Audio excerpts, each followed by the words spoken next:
7월 31일 오늘의 말씀은 요한계시록 20장 1절에서 15절입니다. 또 내가 보매 천사가 무저갱의 열쇠와 큰 쇠사슬을 그의 손에 가지고 하늘로부터 내려와서 용을 잡으니 곧 옛 뱀이요 마귀요 사탄이라. 잡아서 1000년 동안 결박하여 무저갱에 던져 넣어 잠그고 그 위에 인봉하여 1000년이 차도록 다시는 만국을 미혹하지 못하게 하였는데 그 후에는 반드시 잠깐 노일이라. 또 내가 보좌들을 보니 거기에 앉은 자들이 있어 심판하는 권세를 받았더라. 또 내가 보니 예수를 증언함과 하나님의 말씀 때문에 목배임을 당한 자들의 영혼들과 또 짐승과 그의 우상에게 경배하지 아니하고 그들의 이마와 손에 그의 표를 받지 아니한 자들이 살아서 그리스도와 더불어 1000년 동안 왕노릇하니 그 나머지 죽은 자들은 그 1000년이 차기까지 살지 못하더라. 이는 첫째 부활이라. 이 첫째 부활에 참여하는 자들은 복이 있고 거룩하도다. 둘째 사망이 그들을 다스리는 권세가 없고 도리어 그들이 하나님과 그리스도의 제사장이 되어 1000년 동안 그리스도와 더불어 왕노릇하리라. 1000년이 참에 사탄이 그 옥에서 놓여 나와서 땅의 사방 백성 곧 곡과 마곡을 미혹하고 모아 싸움을 붙이리니 그 수가 바다의 모래 같으리라.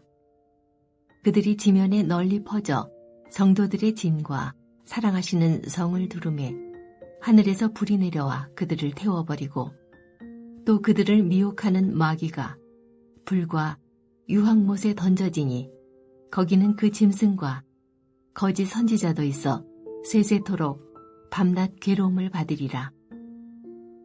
또 내가 크고 흰 보좌와 그 위에 앉으신 이를 보니 땅과 하늘이 그 앞에서 피하여 간데 없더라.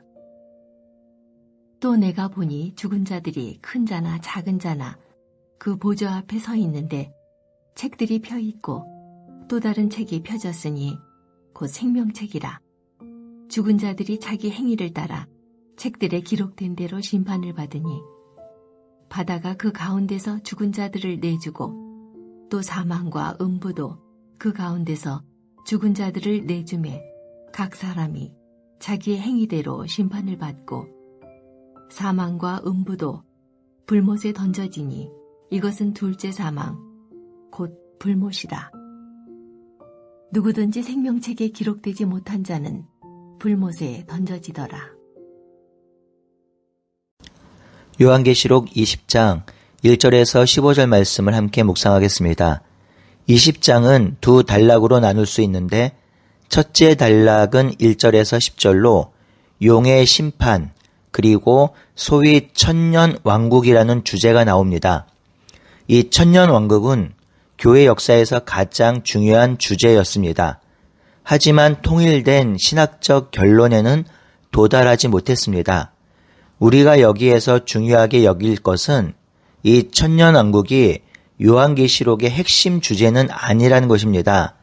요한계시록의 핵심 주제는 사탄과 사탄을 따르는 자들을 향한 재앙과 심판, 그리고 끝까지 어린 양 예수를 따르는 자들을 향한 승리와 소망의 메시지가 주제입니다. 그런 관점에서 천년 왕국에 대한 합일된 결론에 도달하지 못하더라도 크게 문제될 것은 없습니다. 이 천년 왕국에 대한 부분은 조금 후에 자세히 설명하겠습니다. 1절에서 10절은 용의 심판을 소개하면서 하늘에 있는 순교자들과 성도들을 위로하고 있으며 두 번째 단락인 11절에서 15절은 용을 추종했던 자들의 심판을 기록합니다. 20장의 심판 내용은 17장 1절에서 19장 10절에 언급된 바벨론 멸망 기록과 최후의 심판을 의미합니다. 이 20장도 다른 본문들과 같이 상징적인 이미지를 활용하여 기록하고 있으므로 그 의미를 파악해야 하는데요. 17장에서 20장은 요한계시록 16장 12절에서 21절에 6번째 대접 심판과 7번째 대접 심판의 내용을 반복해서 설명하고 있습니다. 첫째 단락 1절에서 10절 용의 심판 장면을 살펴보겠습니다. 1절에서 3절 사탄이 결박됩니다. 이 용의 정체는 옛뱀, 마귀, 사탄인데요. 12장에서도 동일하게 표현되어 있지요. 천사가 무저갱의 열쇠, 큰 사슬을 그의 손에 가지고 하늘로 내려와서 용을 잡아 1000년 동안 결박하여 무저갱으로 던졌습니다. 이 1000년이 다 차도록 다시는 만국을 미혹하게 하지 못하게 하였으며 그 후에는 잠깐 놓일 것이라고 합니다. 여기서 무저갱은 9장 1절에도 나오는데요. 무저갱은 특정한 장소적 개념이 아니라 어둠의 권세가 작용하는 영적 영역을 의미합니다. 이 본문에서 사탄이 결박되었다는 것에 대하여 여러 신학자들이 다양하게 해석을 합니다. G.E. 레드는 사탄의 결박을 명백한 상징으로 보며 사탄의 힘과 활동들을 과격하게 억제하는 것이라고 설명합니다. 핸드릭스는 마귀의 영향력이 약화된 것이라고 설명하며 신대원의 신약학 교수님이셨던 변정길 교수는 예수님의 능력으로 사탄의 활동을 제한한 것으로 봅니다. 존재 자체가 소멸된 것은 아니며 완전히 파괴된 것도 아니며 아직 살아있어 역사한다고 보았습니다. 종합해서 보면 지금 용의 상태는 결박된 상태이지만 소멸된 것은 아닙니다. 이러한 모습은 계시록 12장에서 용이 미가엘과의 전쟁에서 하늘로부터 쫓겨났음에도 불구하고 여전히 여자를 핍박하는 모습에서 잘 이해될 수 있습니다. 여기서 사탄을 결박시키는 천사의 행위가 자세히 나오는데요. 잡다, 결박하다, 던지다, 잠그다, 임봉하다로 되어 있습니다. 이는 사탄의 영향력이나 힘이 소멸되고 있으며 천사에 의해서 붙들림 바 되고 있는 모습을 그대로 보여주고 있습니다. 4절에서 6절은 1000년 동안의 통치를 그리고 있습니다. 사도 요한이 또 보았는데요. 보좌에 앉아있던 자들이 심판하는 권세를 받았다고 하지요. 여기 보좌에 앉은 자들이 누구인지는 특정하기 어렵습니다. 이제 요한은 1000년 동안 왕노릇하는 자들을 봅니다. 그들은 예수를 증언함과 예수님의 말씀 때문에 목배임을 당한 자들의 영혼입니다. 순교자들이죠. 또한 짐승과 그의 우상에게 경배하지 아니하고 이마와 손에 그의 표를 받지 아니한 자들인데요. 이 1000년 동안 왕노릇하는 자들은 첫째 부활에 참여하는 자들입니다. 이 첫째 부활에 참여하는 자들은 복이 있고 거룩하며 둘째 사망이 그들을 다스리는 권세가 없고 도리어 그들이 하나님과 그리스도의 제사장이 되어 1000년 동안 그리스도와 왕노릇한다고 합니다. 1000년 동안 왕노릇하는 1000년 왕국을 잠시 설명하겠습니다. 이 1000년 왕국을 어떻게 이해하느냐에 따라서 전천년설, 후천년설, 무천년설로 이해할 수 있습니다. 이 1000년 왕국이 재림 전에 있다고 믿으면 전천년설, 이 1000년 왕국이 재림 후에 있다고 믿으면 후천년설, 1000년이라는 기간이 영적인 숫자로 신약시대 전체를 두고 이루어지는 왕국이라고 주장하는 견해는 무천년설이라고 합니다. 여기서 전천년설을 주장하는 사람들 중에 세대주의 전천년설로 더 세분할 수 있는데요. 세대주의 전천년설주의자들은 예수님이 재림하기 전에 휴고가 먼저 일어나고 그리고 7년간의 대환란이 일어나고 그 후에 예수님의 재림 그리고 천년 왕국이 도래한다고 믿습니다. 제가 신대원 다닐 때에 신대원 교수님들조차 의견이 모아지지 않았는데요. 저는 지금까지 해석했던 방식에 따라서 무천년설을 믿습니다. 이 무천년설을 조금 더 설명하면요. 요한계시록 20장 4절에서 6절에 나타나는 이 1000년 동안의 왕국은 이미 죽은 자들의 영혼이 하늘에서 그리스도와 함께 현재적으로 통치하고 있으며 현재의 교회에서 영적인 생명을 얻은 성도들이 이 왕국에서 살고 있다는 것으로 이해하고 있습니다. 즉, 이 1000년의 기간은 초림과 재림 사이의 전체 기간을 의미하며 1000년 왕국이란 영적인 하나님 나라, 즉 교회를 통해서 실현된다고 믿는 것입니다. 이런 관점에서 보면 첫째 부활은 중생, 그러니 거듭난 것으로 볼 수 있고요. 요한복음 11장 25절에 의하면 나를 믿는 자는 죽어도 살겠고 죽어서 나를 믿는 자는 영원히 죽지 아니할 것이요 라고 하였습니다. 이렇게 이해한다면 둘째 사망은 영원한 죽음으로 이해할 수 있고요. 1000년의 기간은 예수님의 십자가 사건에서 출발하여 예수님의 재림으로 마무리되는 것으로 이해할 수 있습니다. 7절에서 10절은 사탄의 멸망을 기록합니다. 1000년이 참에 사탄이 옥에서 놓여 땅의 사방 백성과 곧 곡과 마곡을 미혹하고 모아 싸움을 일으킬 것인데요. 그 수가 바다의 모래 같다고 합니다. 여기서 1000년이 차다의 의미는 모든 구속의 역사에는 하나님이 정하신 뜻이 있는데 그 정하신 뜻이 도래하였다는 의미로 이해할 수 있습니다. 이때 사탄이 하는 일이 곡과 마곡을 모아 싸움을 붙인다고 하는데요. 곡과 마곡은 창세기 10장 2절과 에스겔 38장 39장에 보면 교회를 대적하는 세상의 세력이라고 볼 수 있습니다. 곡이라는 왕은 마곡이라는 지역을 통치하는 왕인데요. 연합군을 형성하여 회복된 이스라엘을 향하여 전쟁을 일으키지요. 여기서 곡을 중심으로 하는 연합군은 참패합니다.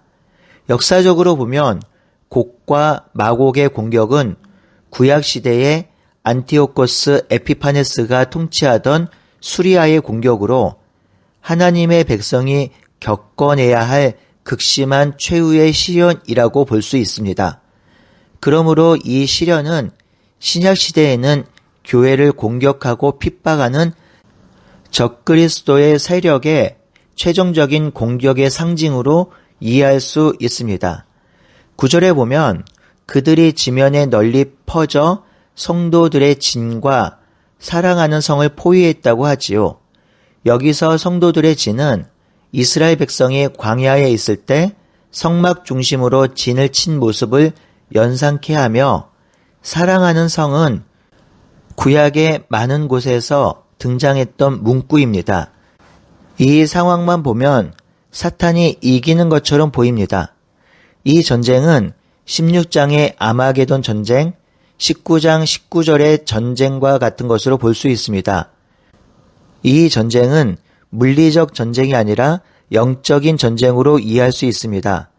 왜냐하면 그리스도와 교회 공동체의 전쟁의 대상이 바로 사탄과 그의 세력이기 때문입니다.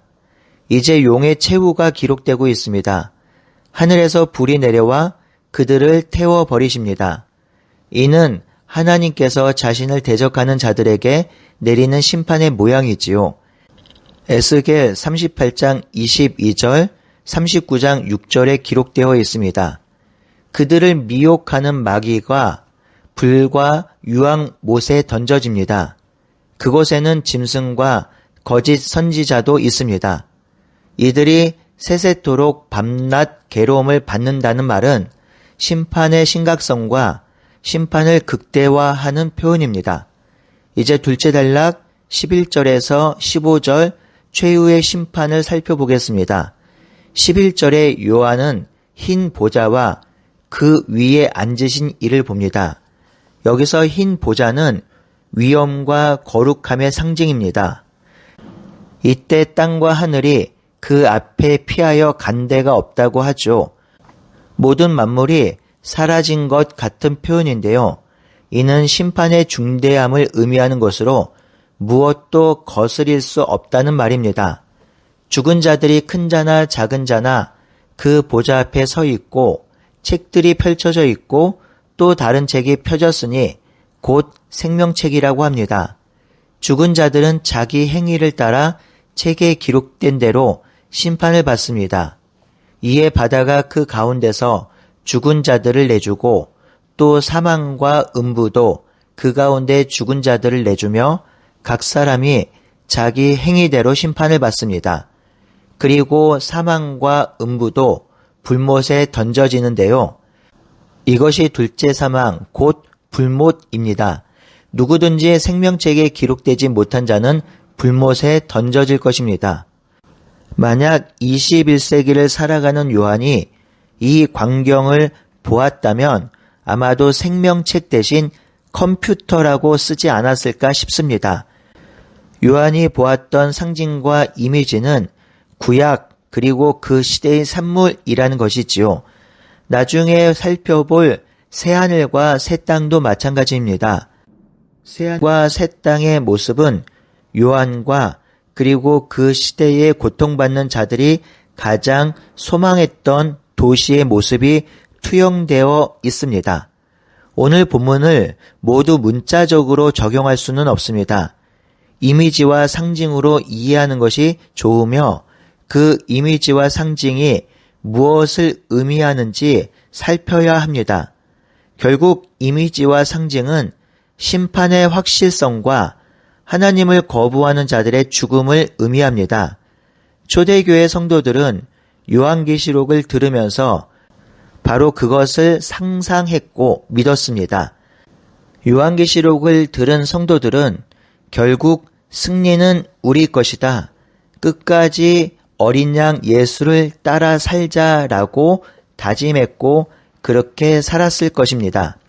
성도 여러분, 이 땅에는 우리의 믿음을 흔들며 말씀대로 살지 못하게 하는 요소들이 너무나도 많습니다. 그래서 믿음에서 떨어진 자, 중간에 세상으로 돌아간 자들이 있으며 또한 예수님 믿기가 그렇게도 어렵습니다. 이런 세상과 상황이지만 우리는 끝까지 세상과 대항하며 예수님의 말씀을 붙들어야 합니다. 결국 끝까지 말씀을 붙드는 자가 이기는 자이며 승리자이며 면류관을 받을 것입니다. 오늘도 끝까지 말씀을 따라 사는 우리 모두가 되길 바라고 소원합니다. 함께 기도하겠습니다. 하나님, 이 세상은 우리가 하나님의 말씀대로 믿음을 신실하게 붙들고 살아가기 어렵게 만드는 세상입니다. 이러한 세상일지라도 우리가 어린 양 예수를 깊이 묵상하며 그 어린 양 예수를 끝까지 따라가는 자가 승리자임을 기억하고 우리가 끝까지 예수 그리스도를 따라 살아갈 수 있도록 인도하여 주시옵소서. 예수님의 이름으로 기도드리옵나이다. 아멘.